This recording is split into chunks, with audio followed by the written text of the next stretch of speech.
మందిరంలో కూర్చున్న వాళ్ళు జాగ్రత్తగా మీరు గుర్తుపెట్టుకోండి. మీ బిడ్డల కోసం ఒక నిర్దిష్టమైన ప్రణాళికతో మీరు ప్రార్థన చేయండి. ఉన్నతమైన స్థితిలో వాళ్ళని నిలబడతారు. లేనిది కానిది అవనిది ఇది సాధ్యము కాదు అనుకున్నవి వాళ్ళు చూస్తారు, వాళ్ళు చేరుకుంటారు, వాటిని అనుభవిస్తారు. ఉదయకాలము వాక్య ధ్యానం నిమిత్తమై 2వ రాజుల గ్రంథము 4వ అధ్యాయము 2వ వచనం నుంచి మరొకసారి చూడండి. ఎలీషా నా వలన నీకేమి కావాలను, నీ ఇంటిలో ఏమి ఉన్నదో అది నాకు తెలియజెప్పమని. దేవుని బిడ్డలారా, ఈ నెలలో ప్రవక్త అయిన ఎలీషా గురించి మనం మాట్లాడుతూ నేర్చుకుంటూ ఉన్నాం. ప్రవక్త అయిన ఎలీషా భిన్నమైన వ్యక్తి అని, ప్రవక్త అయిన ఎలీషా అందరి వలె అతను ఉండేవాడు కాదని, ప్రవక్త అయిన ఎలీషా ఒక ప్రత్యేకించబడిన వాడని మనం నేర్చుకుంటూ ఉన్నాం. మొదటి వారంలో ఏలియాను ఎలీషా పిలిచాడు, ఎలీషా ఏలియాను వెంబడించాడు. ఏలియా ఎలీషాను విడిచిపెట్టుకుని లేక తప్పించుకొని వెళ్ళాలని చూశాడు, కానీ ఏలియా నుంచి పొందుకునే వరకు ఎలీషా కనిపెట్టుకొని ఉన్నాడు. ఆయన కావాలనుకున్నది పొందుకునే వరకు వెంబడిస్తూ ఉన్నాడు. అది దొరికే వరకు నమ్మకంగా ఉన్నాడు. దేవుని బిడ్డలుగా మనం నేర్చుకోవాల్సింది అదే. దేవుణ్ణి వెంబడిస్తున్నాం. పరిశుద్ధాత్మ దేవుని సన్నిధి మనతో కూడా ఉన్నది. ఆయన ఇచ్చే దేవుడు, యేసయ్య లేనివాడేమీ కాదు. ఆయన సహాయం చేసే దేవుడు, ఆయన గొప్పవాడు, శక్తి కలిగిన దేవుడు, అద్భుతం చేయగలిగిన వాడు.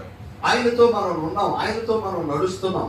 ఈ విశ్వాస యాత్రలో దేవుని బిడ్డలారా, ఎక్కడా కూడా నీవు అనుమానానికి తావు ఉండకూడదు. యేసయ్య నన్ను దీవిస్తాడా, యేసయ్య నాతో ఉంటాడా, యేసయ్య నా అవసరతలు తీరుస్తాడనే మాట మీరు ఎప్పుడు కూడా ఏం చేయకూడదు, అనుమానం మీకు ఉండకూడదు. ఎలీషా ఎంత సమర్పణ అయితే కలిగి ఉన్నాడో, ఎలీషా ఎంత నమ్మకంగానైతే దేవుణ్ణి వెంబడిస్తూ ఉన్నాడో, అలాంటి యొక్క పట్టుదల మనకు కావాలి. దేవుని బిడ్డలారా, పాపాన్ని విడిచిపెట్టాం, పరిశుద్ధపరచబడ్డాం, లోకాన్ని విడిచిపెట్టాం, దేవుని సన్నిధికి వచ్చాం. ఈ ఇహలోక సంబంధమైన వాటన్నింటిని విడిచిపెట్టి ఆయనతో జీవితాంతం నడవడానికి ఇష్టపడుతూ ఉన్నాం. లోకంలో ఉన్నవారు వారి తెలివితో సంపాదిస్తున్నారు, వారి జ్ఞానంతో సంపాదిస్తున్నారు, వారి యొక్క స్కిల్స్, వారికి ఉన్న సామర్థ్యంతో సంపాదిస్తూ గొప్పవాళ్ళు అవుతున్నారు. వారి యొక్క సంపాదన అది అశాశ్వతమైనది. కానీ దేవుని దగ్గరకు వస్తున్నప్పుడు ఆయన దగ్గర నుంచి మనం పొందుకునేది ఎలా ఉండాలంటే అది శాశ్వతమైనది, నిశ్చలమైనది, అది తరతరాలకు ఉండేదిగా ఉంటుంది. యేసయ్య దగ్గర నుంచి నువ్వు ఏదైనా పొందుకున్నావు అంటే అది నిశ్చయముగా అది నీతోనే ఉంటది. దాన్ని ఎవడో దొంగిలించలేడు.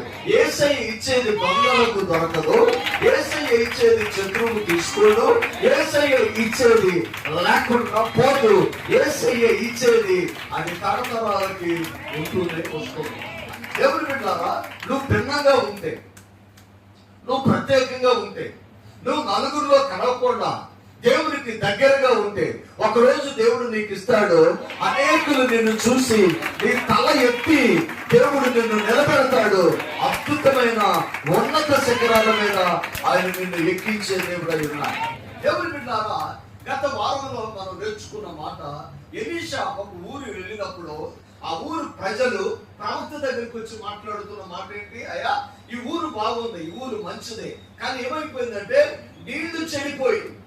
కానీ ఎలీషా రోగ సంబంధంగా పరిష్కారాన్ని ఆయన చూడలేదు, కానీ వాక్యంలో నుంచి పరిష్కారాన్ని వారికి అనుగ్రహించారు. కొత్త పాత్రలో ఉప్పేసి ఆ నీటిలో కలిపినప్పుడు దేవుని బిడ్డలారా, ఆ నీళ్లు జీవజలముగా మారినవి, అవి శాస్త్రమైనవిగా ఉన్నాయి. ఆ నీరు తాగిన మనుషులు ఆరోగ్యంగా ఉన్నారు, భూమి సారవంతంగా మారింది. దేవుని మాటలు వింటే అదే జరిగింది. దేవుని బిడ్డలారా, దేవునితో ఉంటే, దేవునితో నడిస్తే, యేసయ్య మనకు కావాలని అనుకుంటే ఏది నిస్సారమైందో, అది నీ వ్యాపారమైనా, నీ ఉద్యోగమైనా, నీ ఆరోగ్యమైనా, నీ పరిస్థితులు ఏదైనా, ఏది నిస్సారమైనదో అది సారవంతంగా మార్చగలిగిన వాడు యేసయ్య. ఒకసారి చూడండి, 2:23లో అక్కడ నుండి అతడు బేతేలునకు ఎక్కి వెళ్ళి ఆత్మీయ జీవితంలో ఎక్కే అనుభవం ఉండాలి. చాలా మంది ఏమవుతారంటే దిగిపోతూ ఉంటారు. ఏమవుతారు? ఆత్మీయ జీవితంలో దిగిపోతూ ఉంటారు. అంటే దిగిపోవడం అంటే మునుకున్న ప్రార్థన ఇప్పుడు ఉండదు, మునుకున్న విశ్వాసం ఇప్పుడు ఉండదు, ఆరంభంలో ఉన్న ఆ యొక్క మంట ఇప్పుడు ఉండదు. ఏమైపోతారంటే దిగజారిపోతూ ఉంటారు. మీకు లూకా సువార్తలో ఒక వ్యక్తి మనకు కనబడతారు. యెరూషలేము నుండి యెరికోకి దిగిపోతూ ఉన్నాడు. దిగిపోతూ ఉన్న ఆ సమయంలో అతను దేవుని బిడ్డలారా దొంగల చేత పట్టబడ్డాడు. బేతేలునకు ఎలీషా ఎక్కిపోతూ ఉన్నాడు. ఎలీషా ఎక్కిపోతున్నాడు. మనం దేవుని బిడ్డలం, దేవునితో ఉంటున్నాం, విశ్వాసంలో నడుస్తున్నాం. ఆమేన్. ఆత్మీయంగా నీవు దిగజారిన స్థితిలో ఉండకూడదు. నా దేవుడు నాకేం చేయడు, నేను ఇలాగే ఉంటాను, నా బ్రతికింది, నా పరిస్థితి ఇదే అనే మాట నువ్వు ఎప్పుడు కూడా మాట్లాడకూడదు. నీ నోటి మాటే నీ అభివృద్ధికి ఆటంకం కలగజేస్తుంది. నీ నోటి మాటే నువ్వు ఉన్నత స్థితిని చేరుకోలేకపోవడానికి కారణమై ఉంటుంది. మనం చేయవలసిన ఒక విషయం ఏంటంటే మనం యేసయ్య బిడ్డలు, యేసయ్యతో ఉంటున్నాం. యేసయ్య ఏ పరిస్థితులు ఏవైనా కానీ, సమస్యలు నిన్ను భయపెట్టొచ్చు, అప్పులు నిన్ను భయపెట్టొచ్చు, అనారోగ్యం నిన్ను భయపెట్టొచ్చు, డాక్టర్లే నువ్వు ఉండవని చెప్పొచ్చు. కానీ ఇప్పుడు దేవుని బిడ్డలారా ఆయన గొప్ప దేవుడు అయి ఉన్నాడు. దావీదు ప్రార్థన చేస్తాడు, ప్రభువా నేను ఎక్కలేనంత ఎత్తైన కొండపైకు నన్ను ఎక్కించమని ప్రార్థన చేస్తాడు. దేవుని బిడ్డలారా ఎక్కలేనంత ఎత్తైన కొండపైకి తనకు దర్శనం లేకపోవచ్చు, నేను దీవించబడాలి, నేను ఉన్నతంగా ఉండాలి అని ఒక ఆలోచన అతను లేకపోవచ్చు. ఆశ ఏంటో తెలుసా? యేసయ్య గొప్పవాడు. నీ గొప్పతనం ఆయన నిన్ను అడగడం, లేకపోతే నీకు నీవు అనుకోవచ్చు, మేము లేని వాళ్ళం, మేము తక్కువ, మేము చిన్నవాళ్ళం, మేము ఎన్నిక లేని వారం. ఇది ఎరగడికి ఒక ఆయన ఇలాగే మాట్లాడతాడు. మిద్యానీయులు ఇశ్రాయేలును బందీలుగా పట్టుకుని వెళ్ళినప్పుడు గానుగ చాటున గోధుమలను దున్నుకొడుతూ ఒక వ్యక్తి దాక్కుని ఉన్నాడు. అతడు పిరికివాడు అనుకున్నాడు, తనేమి చేయలేని అనుకున్నాడు, దాగి ఉన్నాడు.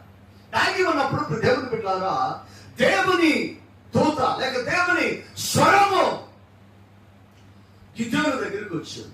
పరాక్రమశాలి అయిన గిద్యోను లే అని చెప్పేసి దేవుని దూత గిద్యోనుతో మాట్లాడుతూ ఉన్నాడు. దేవుని బిడ్డలారా అతడు పిరికివాడు, తనకు అర్థమైంది. అతడు ఎక్కడ ఉన్నాడంటే గానుగ చాటున గోధుమలను తొల్లగొడుతూ ఉన్నాడు. తొల్లగొడుతున్న గిద్యోనుతో దేవుడు మాట్లాడు. అతను అనుకున్నాడు మిద్యానీయులను బానిసలుగా పట్టుకొని వెళ్ళాడు, మమ్మల్ని కూడా బానిసలుగా తీసుకుంటారు అని చెప్పేసి తన వ్యవసాయం చేస్తున్న పొలంలో గానుగ చాటున కూర్చొని గోధుమలను తొల్లగొడుతూ ఉన్నాడు. భయపడుతూ ఉన్నాడు. భయపడుతున్న సమయంలో దేవుని బిడ్డలారా దేవుని దూత గిద్యోనుతో మాట్లాడుతుంది. పరాక్రమము కలిగిన బలాఢ్యుడా ఏ నిలబడు, విద్యాలయాలను విడిపించుటకు నేను నీకు తోడై ఉన్నాను. అనుకున్నాడు, నేను పిరికివాడిని అనుకున్నాడు, నా వల్ల కాదనుకున్నాడు.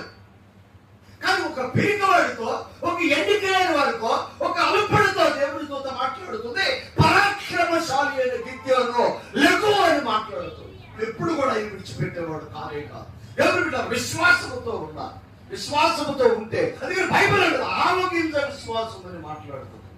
ఎంత ఆవగింజ విశ్వాసం అంటే దేవుని బిడ్డలారా ఎప్పుడు ఈ ఆవగింజ విశ్వాసం అంటే నీకు భయం వచ్చినప్పుడు, సమస్య వచ్చినప్పుడు, రోగం వచ్చినప్పుడు, బలహీనత వచ్చినప్పుడు, నువ్వు వీక్ అవుతాడు చూడు, అప్పుడు ఆవగింజంత స్థానాన్ని యేసయ్యకిచ్చి చూడు.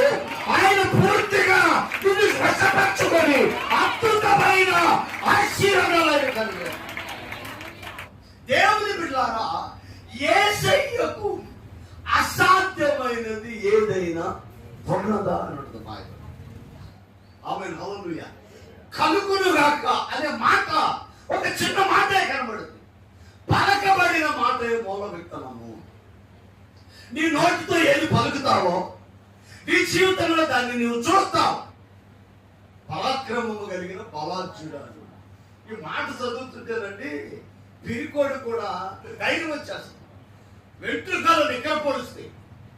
నాలో ఇంత గొప్పవాడున్నాడు అనిపిస్తుంది. అప్పుడు గిద్యోను భయపడిపోతాయని అంటాడయా.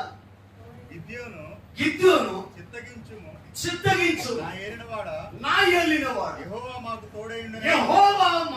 తోడై ఉన్న ఎడల ఇదంతయు మాకు ఎలా సంభవించెను? యెహోవా ఐగుప్తులో నుండి మమ్మల్ని రప్పించినని చెప్పుచు మా పితరులు మాకు వివరించిన ఆయన అద్భుత కార్యములు ఏమాయను. చాలా జాగ్రత్తగా గమనించాలి. ఏమాయను అంటే దేవుని బిడ్డలారా చాలా జాగ్రత్తగా గమనించాలి. భయపడ్డాడు, శత్రువుకి దాక్కున్నాడు, ఒంటరిగా ఉన్నాడు, తనకు అర్థమైన తను పిరికివాడు. కానీ దేవునితో మాట్లాడుతుంది, పరాక్రమంశాలి అయిన గిద్యోను లెగు అన్నా. ఈయన అంటాడు, అయ్యా నేను ఇశ్రాయేలీయులలో అల్పమైన వాడిని, నా కుటుంబంలో నేను చిన్నవాడు, ఎన్నిక లేని వాడు. ఒకసారి చదువు. నా కుటుంబము మనష్షే గోత్రములో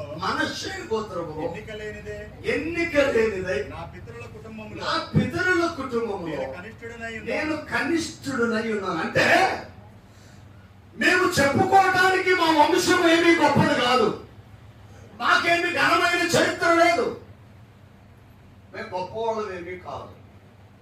పోనీ అలాగే నా ఇంట్లోకి వచ్చారా, నా ఇంట్లో నేను చిన్నవాడు, కనిష్ఠుడను, నేను చిన్నవాడు, నా వంశం ఏమో గొప్పది కాదు, నా ఇంట్లో నేను చిన్నవాడిని, నా హృదయంలో ఉన్న పిరికితనం నాకు తెలుసు. నువ్వు వచ్చి పరాక్రమం కలిగిన బలాజ్యుడా లేచి నిలబడు, మిద్యానీయులను చేతిలో నుండి ఇశ్రాయేలీయులను విడిపించుటకు నేను నిన్ను వాడుకుంటాను. ఈ విషయంలో మనకు అనుమానం వస్తుంది. నేను ఇంత గొప్పవాడినా, నువ్వు గొప్పవాడివే, ఎందుకంటే యేసయ్య నీతో ఉన్నాడు. నీకు గొప్పవాడివే, గొప్ప దేవుని కలిగి ఉన్నావు కనుక నీవు గొప్పవాడివే. ఆయన నీ పట్ల అద్భుతాలు చేయగలుగుటకు శక్తి కలిగిన వాడు కనుక మనం గొప్పవాళ్ళం కాదు అని ఇప్పుడు కూడా మనం అనుకోవాలి అని అంటూ ఉండగా దేవుని బిడ్డలారా చాలా జాగ్రత్తగా గమనించాం. అప్పుడు గిద్యోను అంటాడు, మా పితరులు మాకు కథలుగా చెప్పాడు, యేసయ్య గొప్ప దేవుడు, యేసయ్య అద్భుతం చేస్తాడు, యేసయ్య అది ఇది అని చెప్పేసి చెప్పారు. మేము విన్నాం దాన్ని. కానీ ఈ రోజు వచ్చేప్పటికి మా జాతి దాస్యత్వంలో పట్టబడి ఉంది. మేము దాగుకోవలసిన పరిస్థితుల్లోకి మేము వెళ్ళాం. మా పితరులకు మాకు చెప్పిన ఆ అద్భుత కార్యాలు ఏమైంది? ఒకవేళ ఇప్పుడు నువ్వు అడగొచ్చేమో, ఎర్ర సముద్రం నా ముందు చీలిదా అని. దాని అవసరం నీకు లేదేమో. నీకు అవసరం ఏంటంటే నా బిడ్డ దీవించబడాలి. అది నిజమైతే ఇది కూడా నిజమే. నేను చెప్తున్నాను, ఈ మందిరంలో కూర్చున్న వాళ్ళు జాగ్రత్తగా మీరు గుర్తుపెట్టుకోండి. మీ బిడ్డల కోసం ఒక నిర్దిష్టమైన ప్రణాళికతో మీరు ప్రార్థన చేయండి. ఉన్నతమైన స్థితిలో వాళ్ళని నిలబడతారు. లేనిది, కానిది, అబరిది, ఇది సాధ్యము కాదు అనుకున్నవి వాళ్ళు చూస్తారు, వాళ్ళు చేరుకుంటారు, వాటిని అనుభవిస్తారు. ఆయన పేతురునకు ఎక్కిపోయాడు అంట. దావీదు అదే ప్రార్థన చేస్తాడు, నేను ఎక్కలేనంత ఎత్తైన కొండపైకి నన్ను ఎక్కించమని ప్రార్థన చేస్తాడు. జీవితం రేషన్ కార్డు కాదు, జీవితం ఆధార్ కార్డు కాదు, జీవితం నీకు వచ్చే ఉచిత పథకాలు ఇల్లు కాదు. జీవితం యేసయ్య, ఆయన మారేవాడు కాదు.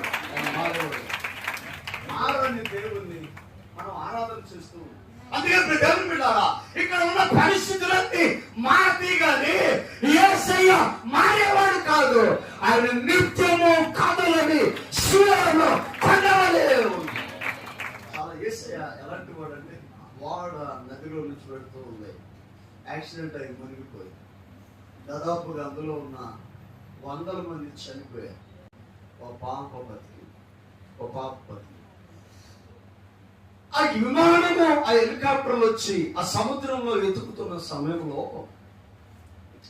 డెడ్ బాడీలు లేచి అలా తేలాడుతూ ఉంటే వాటిని పికప్ చేస్తూ ఉన్నారు. ఒక పాప కనబడింది. ఆ అమ్మాయి ఒక బండను పట్టుకుని ఉంది. అది పైకి కనబడతలేదు.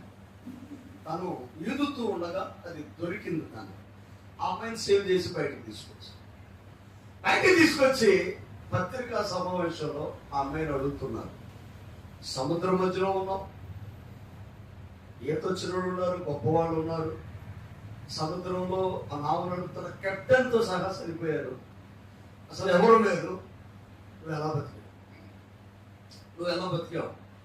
నీకు ఈత రాదు, నీ వయసు చాలా చిన్నది, నువ్వు ఎలా బతికావని అని అంటే, అమ్మాయి అన్న మాట ఏంటి నాకు ఇవన్నీ తెలియదు, నాకు భయం వేసింది. నా చుట్టుపక్కల శవాలు తేలాడుతా ఉన్నాయి, భయంకరమైన పరిస్థితులు అక్కడ ఉన్నాయి. అరుపులేనన్నాను, ఆహ్లాదాలు, వేదన, దుఃఖము, ఏడుపులు నాకండి. వాస్తవమే, నేను కూడా చనిపోతాను అనుకున్నాను. కానీ నేను అలాగుండగా నాకు ఒక బండ దొరికింది. దాన్ని గట్టిగా పట్టుకున్నాను. మేము వెళుతున్న నావ మునిగిపోయింది, ప్రజలందరూ తేలియాడుతూ ఉన్నారు.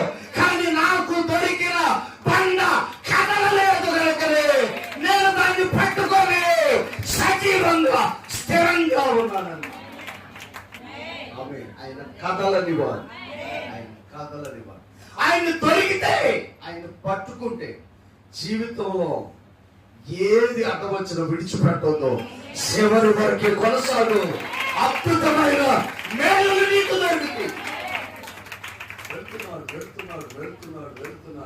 గిల్గాలకి వెళ్ళాడు, దాటిపోయాడు. బేతేలుకి వెళ్ళాడు, దాటిపోయాడు. యోర్దానికి వెళ్ళాడు, దాటిపోయాడు. దేవుని దాసు నుంచి దొరకవలసిన ఆశీర్వాదాలు దొరికింది. తిరుగు ప్రయాణంలో మొదటి టెస్ట్ లో యోర్దాను నది సింగిపోయింది. రెండో టెస్ట్ లో ఒక పట్టణంలో నీరు పాడైపోగా దాన్ని మంచి నీరుగా మార్చాడు. మూడో టెస్ట్ లో 4వ అధ్యాయము ఆరంభంలో ప్రవక్తలో శిష్యుల్లో ఒకరి భార్య ఎలీషా దగ్గరికి వచ్చింది. ఆయనతో ఆవిడ మాట్లాడుతున్న మాట, అయ్యా నా భర్త లేక నీ దాసుడు చనిపోయాడు. తను సంపాదించింది కాస్తో కూస్తో పొలం ఉంటే దాన్ని అప్పులు వాళ్ళు తీసేసుకున్నారు. వాళ్ళు వెళ్తూ వార్నింగ్ ఇచ్చి వెళ్ళింది ఏంటంటే, ఈసారి వస్తాము, నీ 2 పిల్లలు కూడా నేను తీసుకొని వెళ్ళిపోయి మా ఇంట్లో అప్పు తీరే వరకు బానిసలుగా ఉంచుకుంటాను వార్నింగ్ ఇచ్చాను. తను ఏం చేయాలో అర్థం కాదు. ప్రార్థన చేసుకుంది. దేవుడు బయలుపరిచిన విధంగా ప్రవక్త దగ్గరికి వచ్చింది. తనతో మాట్లాడుతున్న మాట, అయ్యా నా పరిస్థితి దేవుని బిడ్డలారా, మీకు ఇప్పటికే అర్థం అవ్వాలి. ప్రవక్తల శిష్యులు ఏలియా ఎలీషాతో ఉన్నాడని గుర్తుపెట్టారు. ఒక పట్టణంలోనికి వెళ్ళినప్పుడు ఉప్పుగా ఉన్న నీరుని సారవంతంగా మార్చినాడు కనుక ఆ పట్టణపు వారు కూడా ఏలియా దేవుడు ఎలీషాతో ఉన్నాడని గుర్తుపెట్టారు. ఆ తర్వాత అతడు బేతేలునకు ఎక్కిపోతున్న సమయంలో కొంత అల్లరి మోకలు ఆయన్ని ఎగతాళి చేశారు. వాలురు పట్టణంలో నుంచి వచ్చి ఓడివాడ ఎక్కిపోము అపహాస్యం చేశారు. ఎలీషా దేవుని బిడ్డలారా పట్టతల కలిగిన ఒక వ్యక్తి, అపారమైన అనుభవం కలిగిన వాడు. దేవుని అభిషేకాన్ని, ఏలియా అభిషేకాన్ని 2 పొందుకున్న గొప్ప దైవ సేవకుడు ఆయన. ఆయన వెళుతూ ఉంటే అపహాస్యం చేస్తూ ఉన్నారు. ఒక అభిషేకం కలిగిన దైవ సేవకుడు. అతను స్ట్రక్చర్ అవసరం లేదు. అతడు ఎత్తుగా ఉన్నాడా, లావుగా ఉన్నాడా, అతడు సన్నగా ఉన్నాడా, పట్టతల ఉందా, అతనికి ఏముంది అనేది కాదు. అతనితో ఏముంది? దేవుని అభిషేకం ఉంది. యేసయ్య అతనితో ఉన్నాడు. అతను ఏది చెప్తే అది మాట్లాడు. ఎలీషా వెళుతుంటే తొందర పిల్లలు కొంతమంది వచ్చి ఆయన ఎగతాళి చేశారు. ఎంత ఇసుకిచ్చారో తెలియదు. కానీ నా దైవ సేవకుడు శబ్దమైన మాటలు మాట్లాడాడు అంటే ఆయన ఎంత ఇబ్బంది పెట్టారో. దేవుని బిడ్డలారా, దైవ సేవకుడు విషయంలో అతి జాగ్రత్తగా ఉండాలి. అది ఎవరైనా కావచ్చు, ఏ దైవ సేవకుడైనా కావచ్చు. సేవకుల్ని దేవుడు ఎన్నుకుంటాడు. వాళ్ళు దేవుని ప్రతినిధులు. సమాధానం చెప్పుకోవాల్సి వస్తే వాళ్ళు దేవునికి చెప్పుకోవాలి. వాళ్ళను ఎలా నడిపించాలో దేవునికి తెలుసు. మీకు ఒక్కొక్క విషయం కూడా నేను చెప్తాను. సేవకుడైనా విశ్వాస అయినా ఎవరైనా కానీ దేవుడు గద్దిస్తాడు, సరిచేయటాన్ని చూస్తాడు, సెట్ చేయడాన్ని చూస్తాడు. అవ్వట్లేదు అనుకో, ఎంత వేల మంది సంఘం అన్నా సేవకుడిని దేవుడు తీసేసుకుంటాడు. విశ్వాసులు సేవకునికి వ్యతిరేకంగా నిలబడితే కుటుంబాలుగా డిస్టర్బ్ అయిపోతారు.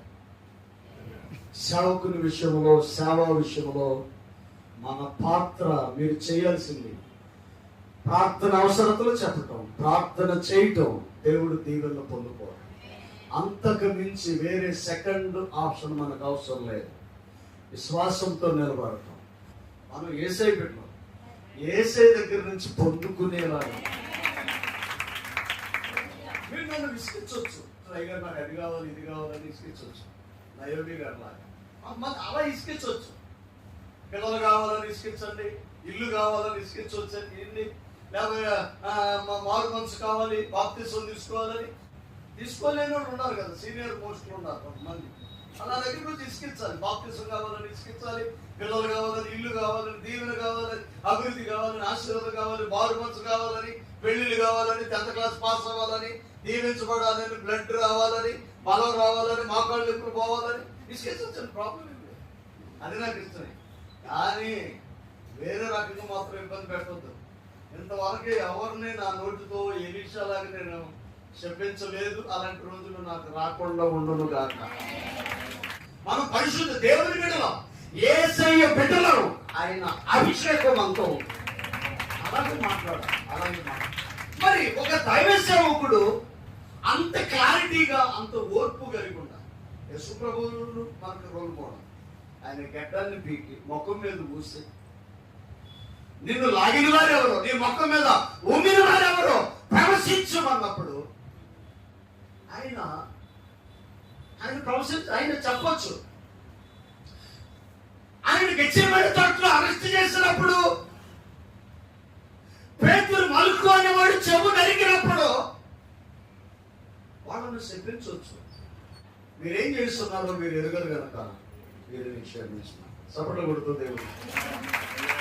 మిమ్మల్ని ఎవరైనా ఇబ్బంది పెడితే, మిమ్మల్ని ఎవరైనా గాయపరిస్తే, మీ మనసు ఎవరైనా నొప్పిస్తే, వాళ్ళ మీద మీకు కోపం వస్తే, పట్టాలనిపించి అంత అయిపోతే నిలబడి, భర్త అయినా పర్లేదు, ప్రభువా వీళ్ళు ఏం చేస్తున్నారో వీరికి తెలియదు కనుక వీరిని క్షమించు. ఎవరైనా మిమ్మల్ని ఇబ్బంది పెడితే ఏమనాలి? ప్రభువా వీరేం చేస్తున్నారో వీరు ఎరుగరు కనుక వీరిని క్షమించు. మనము దేవునికి అప్పగించాం. వీరిని క్షమించుము యేసయ్య అన్నాడు అన్నమాట. కానీ క్షమించబడ్డారా? వాళ్ళు క్షమించబడ్డారా? అన్యాయంగా వచ్చారు, ఊశారు, ఉమ్మారు, సిరివేయండి అన్నారు, చంపేయండి అన్నారు. మాకు బరపాయినా పర్లేదు కానీ యేసయ్య వద్దన్నారు. వెళ్ళతదే అన్నాడు, బరపా కావాలా యేసయ్య కావాలా? మాకు బరపా పర్లేదండి, ఆడంతా కూడా అయినా పర్లేదు, పర్లేదు, లంచం పర్లేదు, నగ పర్లేదు, వాడు తిరుగుబాటుదారుడు పర్లేదు. ఈయన ఏమి లేదా ఈయనలో? ఆయన మాకు వద్దండి, ఆయన మాకు వద్దు. అది నేరమేమి లేదు, అయినా వద్దండి. పాపం ఏమి చేయాలా? అయినా వద్దండి, అయినా వద్దండి. మరి ఇప్పుడు ఏం చేయను? పిల్లలు అడుగుతున్నాడు, ఏం చేయను? యేసయ్యని సిలువేయండి, బరపాను పెట్టించాడు. అందరికీ తెలుసు ఆయన రొట్టెలు పెడితే తిన్నోళ్ళు అక్కడ ఉన్నారు, స్వస్థత పొందిన వాళ్ళు అక్కడ ఉన్నారు, ఆయన మాట ద్వారా మేలు పొందుకున్నారు అక్కడ ఉన్నారు. వాళ్ళందరూ మాట్లాడుతున్నారు, బరపా పర్లేదు కానీ యేసయ్య మాకు. ఏం జరిగింది? ఏం జరిగింది? ఎవరు తిన్నారో, ఎవరు కావాలో, ఎవరికి మేలు చేశారో, ఎవరిని ప్రేమించారో వద్దనుకున్నారు, సిలువేయమన్నారు. ఒకే ఒక్క మాట ఆయన అన్నాడు, తండ్రి మీరేమి చేస్తున్నారు, వీరెరుగరు గనక వీరిని క్షమించవయ్యా. దేవుని బిడ్డారా, ఆ బండ మీద పడిన వాడు తురాతురగా అయిపోడు. నీ నోరు తెరిసి నష్టమనే మాటలు, బలహీనమనే మాటలు, నేను బాగుపడననే మాటలు నువ్వు మాట్లాడకోకుండా ఉంటే చాలు. నీ నోటితో ఒక వ్యక్తిని నష్టపరిచేలాగా మాట్లాడకూడదు. ఎందుకో శపించాడు ఎలీషా. ఎలుగుబంట్లు 2 వచ్చి 40 మంది పిల్లలను చీల్చి చంపేసింది.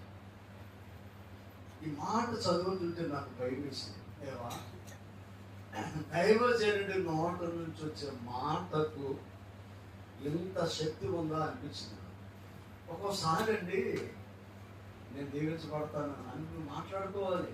నేను గొప్ప అనండి, నేను గొప్ప, నా దేవుడు గొప్పవాడు, ఆమె నా దేవుడు నాకు ఏది కావాలో అది ఇస్తాడు, ఆయన నాతో ఉన్నాడు, నేనే గొప్ప, నేనే గొప్ప. అలాగే అప్పుడప్పుడు మన అప్రిషియేట్ చేసుకుంటూ ఉండాలి. మన ఎవరు కోరుతారా? ఏ సైలు ఎవరు కోరుతారు మనని? అందుకని మనమే కోరుకోవాలి, అలా అనుకోవాలి. ఒకవేళ ఇప్పుడు మీ ఆయన గారు నేను ఏమన్నా అన్నాడు అనుకో, ఆ కోపం వచ్చింది అనుకో, దగ్గరికి వెళ్ళి ఏమంటే ఎక్కువ భయం వేసి నీ జోలికి రాడే, నన్ను గొప్ప లేము అలా ఉండాలి. నా ఎప్పుడైతే నిన్ను నీవు దేవునికి ఘనతగా మార్చుకుంటావు, నీ ధైర్యాన్ని బట్టి దేవుడిని